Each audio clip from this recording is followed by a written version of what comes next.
All right, guys, what's going on? Welcome in. So the NFL draft is quickly approaching, right? Late April. It's actually a little bit earlier this year compared to recent years. But in any case, there's this huge debate amongst Jets fans, right? What should the Jets do at spot number 7?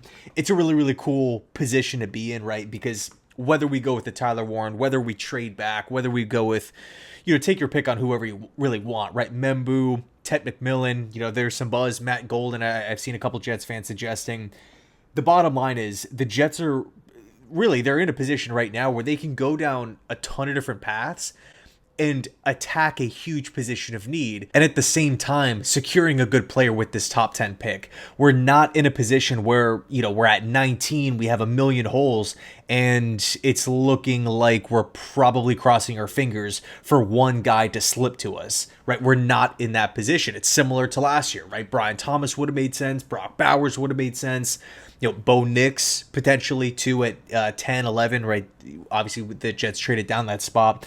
And of course, Olu. And Olu ended up being the pick. But in this one, I wanted to really focus in on Armand Membou for a second and pose a question. I think there's something that needs to be considered when talking about the 7th overall pick, because, I personally, I'll do a bunch of mock drafts, and, when I'm doing these first round mocks, it's easy to get into the mindset of, hey, what's the team's biggest need? What's the best available player? You're trying to mesh those two things together, but you're not really thinking about the rest of the draft. You're not really thinking about the future of the team. You're not really thinking about, specific issues that could pop up a year from now, right? And so, anyway, the point is, when it comes to Armand Membou, and really, any position that you're talking about, wide receiver, D-line, O-line, you have to look at these prospects, how they fit inside the complete unit. And so with Membou, offensive line, right? It's one area of this football team that I'm feeling really good about, right? Olu looks like a future franchise left tackle, an above average left tackle that is huge at 22 years old. John Simpson coming off an impressive season. Tippmann, a young center, right? I'm excited to see what he can do working with a better coaching staff. Of course, AVT at right guard, his best overall position, has a lot of NFL experience. I'm excited to see what he can bring to the table after, an impressive season. And right tackle's the final piece, right? So overall, you're looking at the line, you're looking at Justin Fields coming in. Hey, this could potentially be Fields' best offensive line that he's ever worked with, right? And of course, we do have some options at right tackle. Max Mitchell, Okorafor, who was brought in from Pittsburgh and New England. Of course, Carter Warren, but we don't really have that for sure answer, right? Olu's the starting left tackle. Simpson's the starting left guard, but we don't have that. Right tackle is still a question mark. But here's the deal, right? When it comes to Armand Membou and Tyler Warren, you're trying to come up with pros and cons, right? Splitting hairs. And unfortunately, sometimes it comes down to that. You're trying to figure out who exactly is the best prospect to take with the top 10 pick. You can't screw it up if you're a general manager. And so again, the point of this video here is to look out into the future. And although the offensive line is looking really good now, in 2026, right, after next year, right, we're projecting the offensive line. And look, a lot of things can happen. Free agency, trades, players can get hurt, players can surprise, of course, right? But it's an early projection looking at talent, looking at names, and looking at the cap situation. Right now in 2026, if we draft Armand Membou, we're looking at Olu Fashanu going into year 3 at left tackle, a hole at left guard because John Simpson will be a free agent. Joe Tippmann still at center, but he's going to be in the last year of his rookie deal and would probably want to, have extension talks at some point. In other words, the Jets would probably have to commit money to Tippmann for the future. A hole at right guard because AVT is not extended, and then Membou at right tackle. So 3 out of the 5 filled.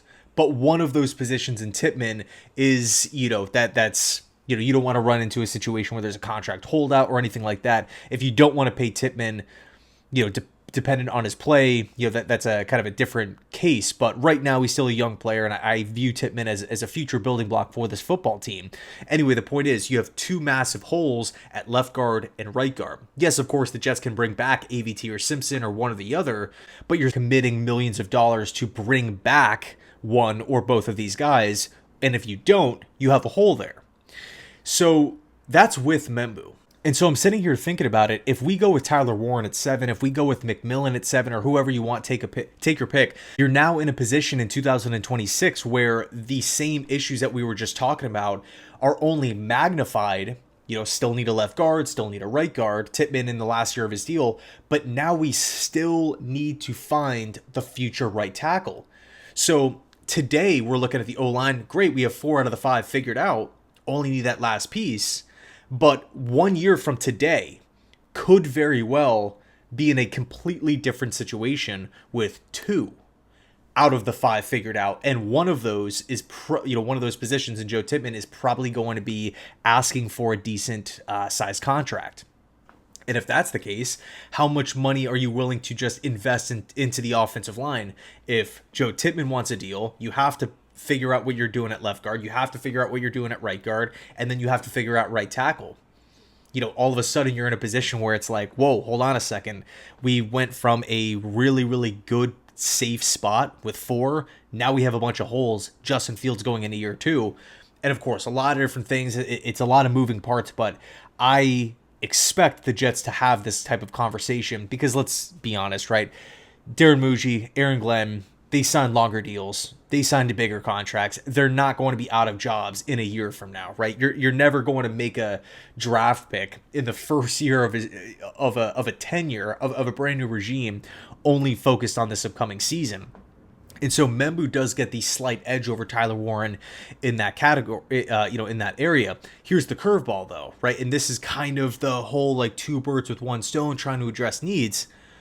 It's not just Membou or bust at the right tackle position. You can go with Tyler Warren at 7 and then hope to draft Ozzie Trapilo in round 2 or round 3. Cam Williams from Texas, round 2, round 3. Right? Johnny Cornelius from Oregon, probably round 3, round 4. And that sounds great, right? That sounds awesome, right? Go get the dynamic top 5 potential tight end in Tyler Warren and just come back in a later round and draft that right tackle. Sounds awesome. But the thing with that is that it's not guaranteed. There's tons of teams that need offensive linemen. Tons of teams, right? New England can use help there. I mean, we could just go down the list, right? And, we're looking at the Jets draft. We're picking at 7 and then 42. That's a 30-pick gap between picks. So it's not a 100% guarantee, especially in this draft where there's a lot of question marks, right? You have a lot of players graded in the same type of area. Like, it would not surprise me in the slightest to see guys being mocked in the first round. Take your pick: Daniel Jeremiah, Field Yates, Mel Kiper, guys that are putting together mock drafts that have direct ties to the NFL, that have sources. It's not like they're just coming up with the mock and then just publishing it. No, they're talking to multiple people, talking to multiple teams. It would not surprise me in the least to see some of these guys being mocked in the first round go late 2, go early round 3, and to see surprises riddled throughout the first, riddled throughout the second round. It's a very unpredictable draft. So if you're the Jets, that's the understanding, right? That's the understanding. Okay, if we pass on right tackle early, and, the reason why it's so important is because the right tackle position helps out the running game. The right tackle position is a huge position of need. It helps out pass protection. It directly impacts the rest of the offensive line. It impacts defensive coordinators' game plans because if you have a weak link or an Achilles heel on the O-line, you can send your best pass rusher that way. You can do a lot of different things to exploit the weak link of the offensive line. And also, too, Justin Fields, he needs time to develop. So if there's like a leaky side of the O-line, it's not the end of the world. You can do things as, an offensive coordinator to kind of counter what the defense is doing. Whether you are sending running backs that way to help chip that edge defender, or whatever it is, the blitzing linebacker, like a wide 9 sort of defensive end where you really are putting that right tackle out on an island. You could send the running back that way. Justin Fields is mobile. You can have a lot of bootlegs going the opposite way. There's a lot of things that you can do to kind of mitigate the right tackle weakness, if you will. If the plan is Tyler Warren and let's go draft that right tackle later, that right tackle might not be there. That's the issue here. And with tight end, because you can spin it and look at it the other way. The Jets can go out and get Membou. Great. And let's bet on Elijah Arroyo in round 2, or Fannin from Bowling Green, or Mason Taylor from LSU. but those players might not be there. And then we're sitting here saying, well, great, we don't have that go-to tight end option. I think from a macro perspective, a macro football perspective, if you were to, poll general managers in football and even coaches too, to a certain degree, and ask the question, are you losing games because you don't have a tight end? And I think the answer would probably come back and say, hey, you know what? We have bigger issues on this football team. Quarterback, play calling, game planning, whatever it is.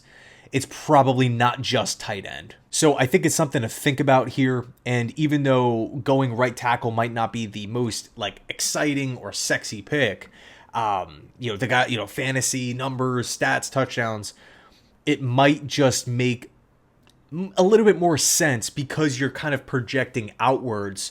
I don't want to be talking about this Jets team a year from now, feeling pretty good about the O-line, to then all of a sudden say, whoa, man, we need a left guard, and we need a right guard, and we need a right tackle, and we have to pay Joe Tippmann. That's somewhat problematic. And granted, we can take a look at the future free agents. We can talk about guys in the trade block. There's a lot of things that can take place. But I think if you just ask, hey, what's more important, O-line or tight end? The answer, for the most part, would come back and be O-line. But then, of course, you can go down the rabbit hole and say, all right, well, what would you rather have? A top 15 right tackle in football or a top 5 tight end? Do you want, on your football team right now, would you rather want Brock Bowers, Dalton Kincaid, George Kittle, or like a Mike McGlinchey, a Luka Decky from Tampa, Braden Smith, Indianapolis Colts, right? Where you're not he's not that elite right tackle, but he's damn good. That whole argument really just depends on how you view the players, their ceilings, their floors, their system fits, where they're currently at in their career, how much better can they actually be? What is their ceiling? Is it top 5? That you could take it a bunch of different directions, but anyway, the bottom line is the O-line it's steady now, but in 2026, assuming no moves are made, assuming AVT isn't given an extension and stuff like that within the next couple months, we could have a lot of holes, and it would only be amplified if we don't address right tackle. So anyway, let me know your thoughts down below. Thanks so much for watching. I appreciate you guys. And as always, go Jets. Man, the draft is coming up so soon. So pumped for it. Cannot wait.